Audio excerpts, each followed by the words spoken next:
como bem exposto no relatório, contas da Câmara Municipal de Canas, e eu vou me limitar a um único apontamento, que é aquele que diz respeito ao nível de escolaridade do chefe de gabinete da presidência.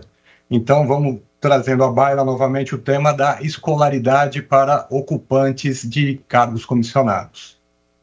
Ao meu ver, a discussão tomou novos rumos aqui nesse Tribunal de Contas a partir de junho, julho deste ano, e na sessão do dia 30 de agosto, a última sessão do mês de agosto, plenária, no julgamento do recurso ordinário das contas da Câmara Municipal de Agudos, eu entendo que se sedimentou a jurisprudência, ou melhor, a radical mudança de jurisprudência, no sentido de que não é mais necessária o grau superior de escolaridade para se ocupar um cargo de chefia, direção ou assessoramento.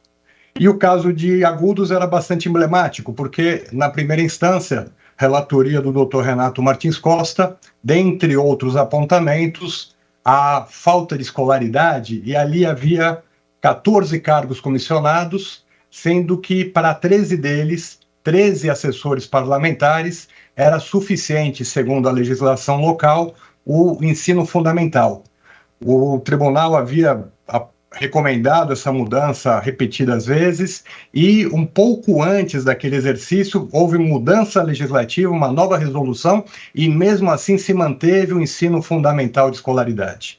No entanto, no julgamento do recurso ordinário, apesar da combatividade, da insistência, da assertividade da doutora Cristiana de Castro Moraes, que conclamava seus pares a uma nova discussão sobre esse tema, acabou sendo vencida a tese da doutora Cristiana de Castro Moraes e prevaleceu o entendimento de que não é necessário um nível superior de escolaridade para se ocupar um cargo de assessor, o que foi feito com esteio, como sabemos todos, no julgamento daquela ADIM 3174, de relatoria do ministro Barroso, em que Sua Excelência, o ministro Barroso, assentou que o artigo 37, inciso 5º da Constituição Federal não exige um nível superior de escolaridade para o cargo de assessor e destacou que caberia ao ente local,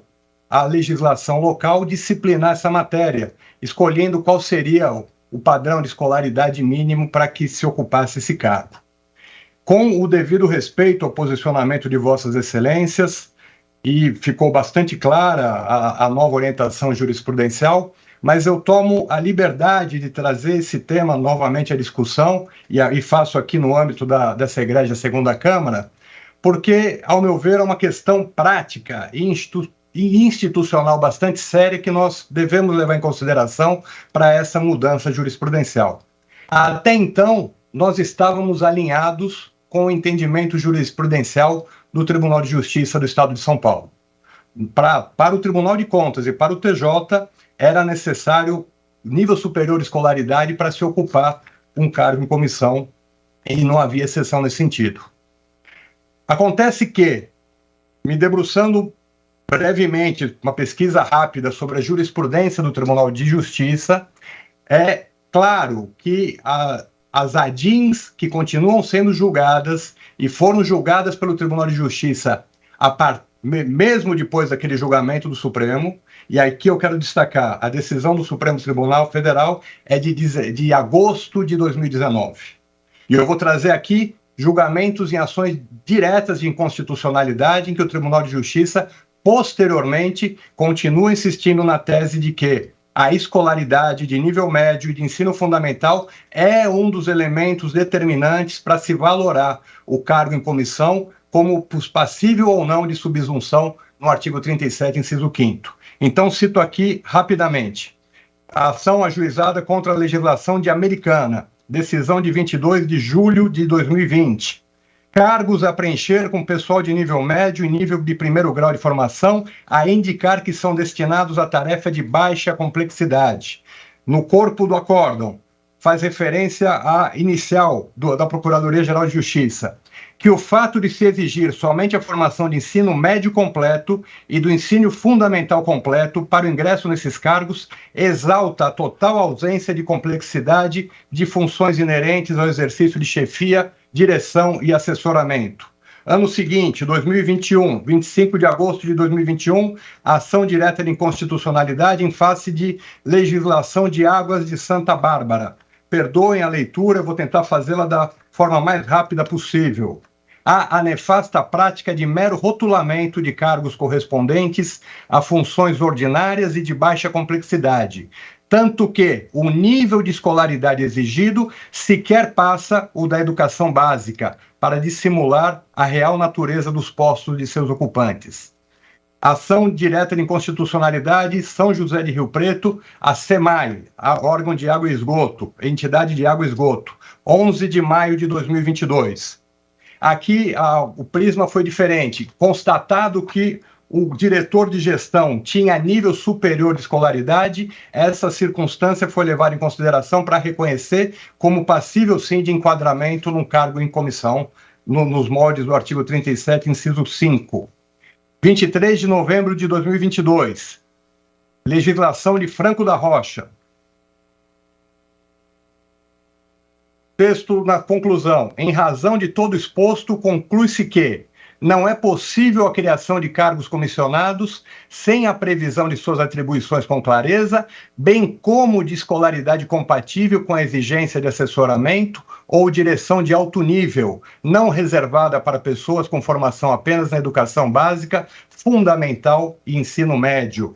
Por fim, eu trago aqui uma decisão mais recente, maio de 2023, legislação de Luiz Antônio, ação direta de inconstitucionalidade, também reconhecendo que não é possível a criação de cargos comissionados sem a sua previsão em lei, atribuições em lei, bem como de escolaridade compatível com a exigência de assessoramento de alto nível, ao passo que, para atribuições de baixa complexidade e de menor nível de escolaridade, não cabe designação em comissão ou função de confiança.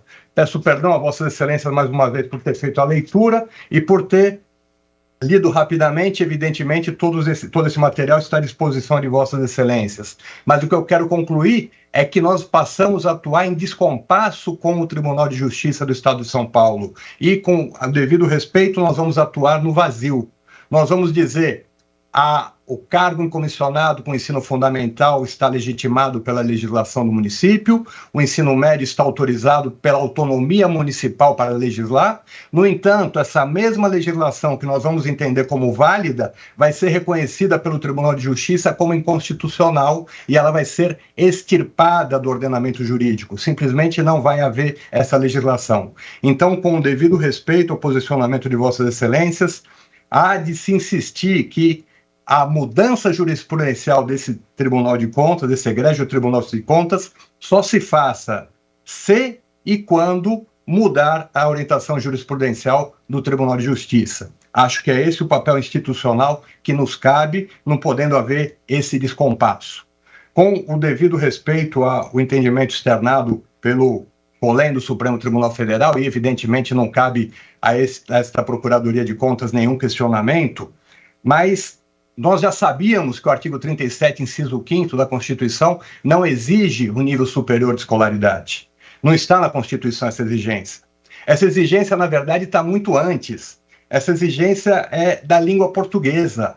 O verbete assessor, eu consultei ontem em dicionários, Aurélio, Michaelis e o clássico Caldas Aulete.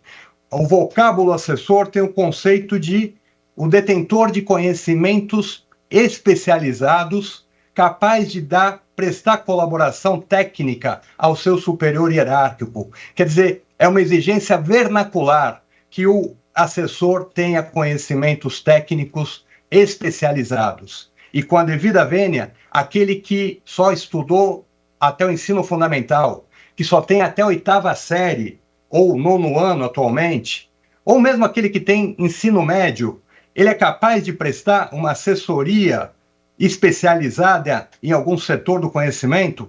Evidentemente que não. Quer dizer, justamente por isso que a jurisprudência desse egrégio tribunal estava pacificada e encontrava esteio na jurisprudência do TJ, porque o ocupante de cargo em comissão não passou por concurso, não passou pelo crivo de nenhum processo de seleção. Nada se sabe sobre a capacidade técnica e a formação educacional dele. Então, quando tínhamos o nível superior de escolaridade, pelo menos havia um ponto, um elemento para aferição da capacidade intelectual e cultural desse cidadão que passava a receber remuneração do poder público e passava a atuar à frente da administração. Até porque uma interpretação sistemática da Constituição, com a devida vênia, do artigo 37, inciso 5º, em comparação com o artigo 14, parágrafo 4º da Constituição Federal, que permite que o eleito, que o vereador eleito seja tão somente alfabetizado, e no cotejo com o capítulo 1º do título 4 da Constituição, que disciplina as atribuições do Poder Legislativo e evidencia a relevância delas, em que o Legislativo Municipal tem que legislar, preparar o orçamento, fazer a fiscalização orçamentária, a fiscalização financeira, julgar as contas do prefeito, fiscalizar a aplicação das políticas públicas, fiscalizar as despesas do município, julgar o prefeito numa eventual hipótese de infração político-administrativa. Quer dizer, essa relevância de atribuições do Legislativo Municipal, no confronto com a possibilidade de o vereador ser somente alfabetizado, como intermediário, é evidente que tem que ter uma assessoria de alto nível que seja capaz de se desincumbir de todas essas atribuições que são relevantes e são constitucionais. O funcionário, servidor, comissionado, que não ostente capacidade técnica, educacional e cultural para tanto, para se desincumbir para contribuir para o desempenho dessas relevantes missões, ele estará tão somente exercendo atividade político-partidária e eleitoral.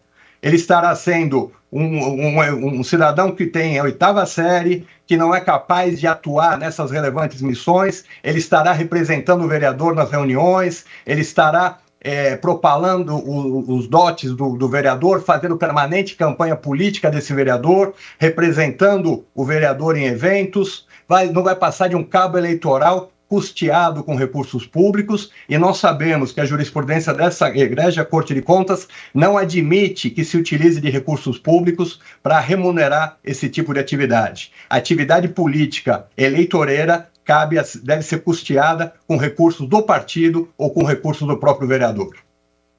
Por fim, e continuando nessa interpretação sistemática da Constituição, eu quero relembrar que ainda temos a atribuição de avaliar as despesas públicas no seu aspecto não apenas de legalidade, mas também de legitimidade e economicidade. E nós não podemos abrir mão do dever de avaliar se é um ato econômico, se é uma boa relação custo-benefício, avaliar o mérito do gasto, se a remuneração paga com dinheiro do contribuinte vai ser destinada a uma pessoa que tenha somente 8ª série, 9º ano de escolaridade ou grau médio de escolaridade, quando poderia se ter nesse local uma pessoa com nível superior e certamente responderia aos anseios da coletividade e às expectativas dos munícipes com muito mais eficiência, também um outro valor constitucional. Nesse contexto, o MPC insiste que se mantenha a recomendação para que o município de Canas altere o grau de escolaridade do chefe de gabinete de presidência, passando a se exigir nível superior de escolaridade, porque o nível secundário é incompatível com as relevantes missões que competem a esse cargo. Senhores conselheiros, agradeço a atenção e, como já disse, se eventualmente houver interesse, o material jurisprudencial está à disposição dos gabinetes de Vossas Excelências. Muito obrigado.